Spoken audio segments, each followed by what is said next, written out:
The Platonic Philosopher's Creed by Thomas Taylor, from his Miscellanies in Prose and Verse, 1805. 1. I believe in one first cause of all things, whose nature is so immensely transcendent that it is even superessential, and that in consequence of this it cannot properly either be named or spoken of, or conceived by opinion, or be known or perceived by any being. 2. I believe, however, that if it be lawful to give a name to that which is truly ineffable, the appellations of the One and the Good are of all others the most adapted to it, the former of these names indicating that it is the principle of all things, and the latter that it is the ultimate object of desire to all things. 3. I believe that this immense principle produced such things as are first and proximate to itself, most similar to itself, just as the heat immediately proceeding from fire is most similar to the heat in the fire, and the light immediately emanating from the sun to that which the sun essentially contains. Hence this principle produces many principles proximately from itself. 4. I likewise believe that since all things differ from each other and are multiplied with their proper differences, each of these multitudes is suspended from its one proper principle, that in consequence of this, all beautiful things, whether in souls or in bodies, are suspended from one fountain of beauty, that whatever possesses symmetry and whatever is true, and all principles are in a certain respect connate with the first principle, so far as they are principles with an appropriate subjection and analogy, that all other principles are comprehended in this first principle, not with interval and multitude, but as parts in the whole, and number in the monad, that it is not a certain principle like each of the rest. For of these one is the principle of beauty, another of truth, and another of something else, but it is simply principle. Nor is it simply the principle of beings, but it is the principle of principles, it being necessary that the characteristic property of principle, after the same manner as other things, should not begin from multitude, but should be collected into one monad as a summit, and which is the principle of principles. 5. I believe, therefore, that such things as are produced by the first good in consequence of being connascent with it do not recede from essential goodness, since they are immovable and unchanged and are eternally established in the same blessedness. All other natures, however, being produced by the one good and many goodnesses, since they fall off from essential goodness and are not immovably established in the nature of divine goodness, possess on this account the good according to participation. 6.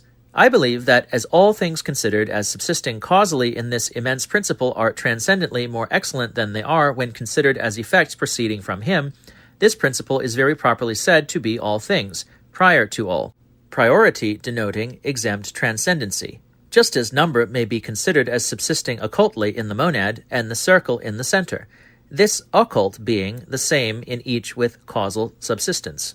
7.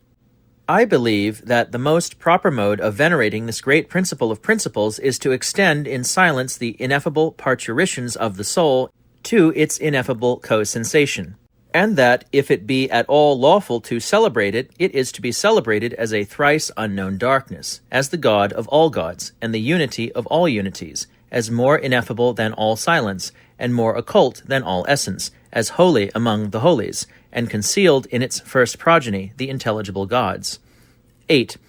I believe that self-subsistent natures are the immediate offspring of this principle, if it be lawful thus to denominate things which ought rather to be called ineffable unfoldings into light from the ineffable. 9. I believe that incorporeal forms or ideas resident in a divine intellect are the paradigms or models of everything which has a perpetual subsistence according to nature, that these ideas subsist primarily in the highest intellects, secondarily in souls, and ultimately in sensible natures, and that they subsist in each, characterized by the essential properties of the beings in which they are contained, that they possess a paternal, producing, guardian, connecting, perfective, and uniting power, that in divine beings they possess a power fabricative and gnostic, in nature a power fabricative but not gnostic, and in human souls, in their present condition, through a degradation of intellect, a power gnostic but not fabricative. 10. I believe that this world, depending on its divine artificer, who is himself an intelligible world, replete with the archetypal ideas of all things, is perpetually flowing and perpetually advancing to being, and compared with its paradigm has no stability or reality of being. That considered, however, as animated by a divine soul, and as being the receptacle of divinities from whom bodies are suspended, it is justly called by Plato a blessed God. 11. I believe that the great body of this world, which subsists in a perpetual dispersion of temporal extension, may be properly called a whole, with a total substance, or a whole of wholes, on account of the perpetuity of its duration, though this is nothing more than a flowing eternity. That the other wholes which it contains are the celestial spheres, the sphere of ether, the whole of air considered as one great orb, the whole earth, and the whole sea. That these spheres are parts with a total subsistence, and through this subsistence are perpetual. Footnote. As little as the eye of a fly at the bottom of the largest of the Egyptian pyramids sees of the whole of that pyramid, compared with what is seen of it by the eye of a man, so little does the greatest experimentalist see of the whole of things, compared with what Plato and Aristotle saw of it, through scientific reasoning founded on self-evident principles. 12. I believe that all the parts of the universe are unable to participate of the providence of divinity in a similar manner, but some of its parts enjoy this eternally, and others temporally, some in a primary and others in a secondary degree. For the universe, being a perfect whole, must have a first, a middle, and a last part. But its first parts, as having the most excellent subsistence, must always exist according to nature, and its last parts must sometimes exist according to, and sometimes contrary to, nature. Hence, the celestial bodies, which are the first parts of the universe, perpetually subsist according to nature, both the whole spheres and the multitude coordinate to these wholes, and the only alteration which they experience is a mutation of figure, and variation of light at different periods. But in the sublunary region, while the spheres of the elements remain on account of their subsistence as wholes, always according to nature, the parts of the wholes have sometimes a natural and sometimes an unnatural subsistence, for thus alone can the circle of generation unfold all the variety which it contains. I believe, therefore, that the different periods in which these mutations happen are, with great propriety, called by Plato periods of fertility and sterility. For in these periods a fertility or sterility of men, animals, and plants takes place, so that in fertile periods mankind will be both more numerous and upon the whole superior in mental and bodily endowments to the men of a barren period, and that a similar reasoning must be extended to irrational animals and plants. I also believe that the most dreadful consequence attending a barren period with respect to mankind is this, that in such a period they have no scientific theology, and deny the existence of the immediate progeny of the ineffable cause of all things. Footnote. The so much celebrated heroic age was the result of one of these fertile periods in which men, transcending the herd of mankind both in practical and intellectual virtue, abounded on the earth. 13. I believe that as the world considered as one great comprehending whole is a divine animal, so likewise every whole which it contains is a world, possessing in the first place a self-perfect unity proceeding from the ineffable, by which it becomes a god. In the second place, a divine intellect. In the third place, a divine soul, and in the last place, a deified body.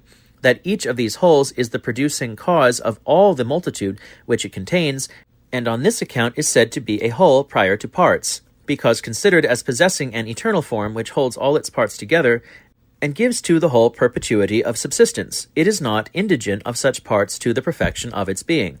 And that it follows by a geometrical necessity that these wholes which rank thus high in the universe must be animated.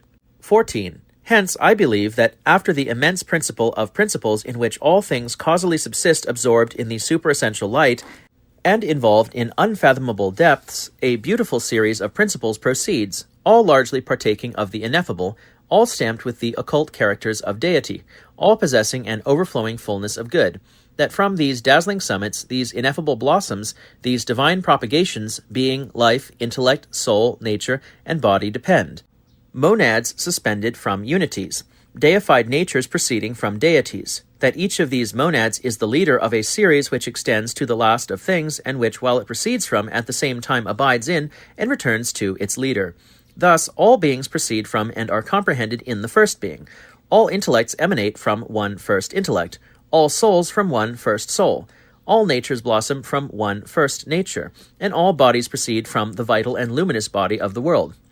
That all these great monads are comprehended in the first one, from which both they and all their depending series are unfolded into light, and that hence this first one is truly the unity of unities, the monad of monads, the principle of principles, the God of gods, one in all things, and yet one prior to all. Footnote: the monad is that which contains things separated from each other unitedly, just as the inerratic sphere contains the fixed stars, but the one is the summit of multitude, and hence the one is more simple than the monad. 15. I also believe that man is a microcosm, comprehending in himself partially everything which the world contains divinely and totally. That hence he is endued with an intellect subsisting in energy, and a rational soul proceeding from the same causes as those from which the intellect and soul of the universe proceed, and that he has likewise an ethereal vehicle analogous to the heavens, and a terrestrial body composed from the four elements, and with which also it is coordinate. 16. I believe that the rational part of man, in which his essence consists, is of a self-motive nature, and that it subsists between intellect, which is immovable both in essence and energy, and nature, which both moves and is moved. 17. I believe that the human, as well as every mundane soul, uses periods and restitutions of its proper life, for in consequence of being measured by time, it energizes transitively and possesses a proper motion. But everything which is moved perpetually and participates of time revolves periodically and proceeds from the same to the same. 18.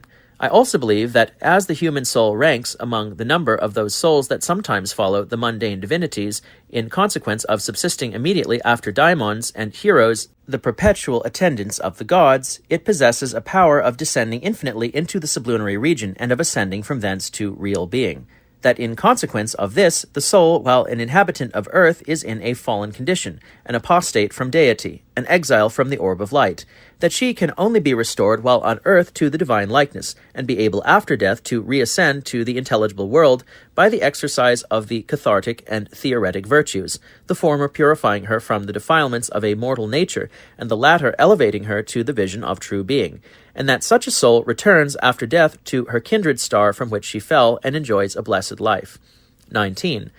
I believe that the human soul essentially contains all knowledge, and that whatever knowledge she acquires in the present life is nothing more than a recovery of what she once possessed, and which discipline evocates from its dormant retreats.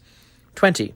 I also believe that the soul is punished in a future for the crime she has committed in the present life, but that this punishment is proportioned to the crimes, and is not perpetual. Divinity punishing not from anger or revenge, but in order to purify the guilty soul, and restore her to the proper perfection of her nature. 21. I also believe that the human soul on its departure from the present life will, if not properly purified, pass into other terrene bodies, and that if it passes into a human body, it becomes the soul of that body. But if into the body of a brute, it does not become the soul of the brute, but is externally connected with the brutal soul in the same manner as presiding daimons are connected in their beneficent operations with mankind. For the rational part never becomes the soul of the irrational nature. 22. Lastly, I believe that souls that live according to virtue shall in other respects be happy, and when separated from the irrational nature and purified from all body, shall be conjoined with the gods, and govern the whole world, together with the deities by whom it was produced.